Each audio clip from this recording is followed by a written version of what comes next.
ሆያ ሆዬ ሆያ ሆዬ ሆያ ሆዬ ሆያ ሆዬ በቀደመው ሰው በአዳም ስተት ርቀን ነበረ ከእግዚአብሔር ፊት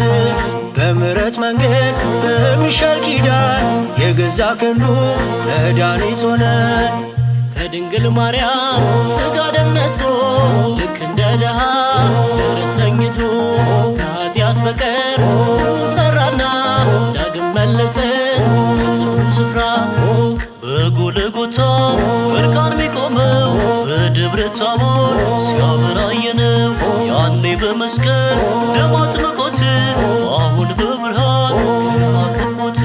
በጸባዖት ላይ ዙፋኑን ተክሎ በሚነድ እሳት ገጹን ከልሎ በታላቅ ክብር የሚኖረው እርሱ ኢየሱስ ነው ሰው የሆነው በመላእክት አዋጅ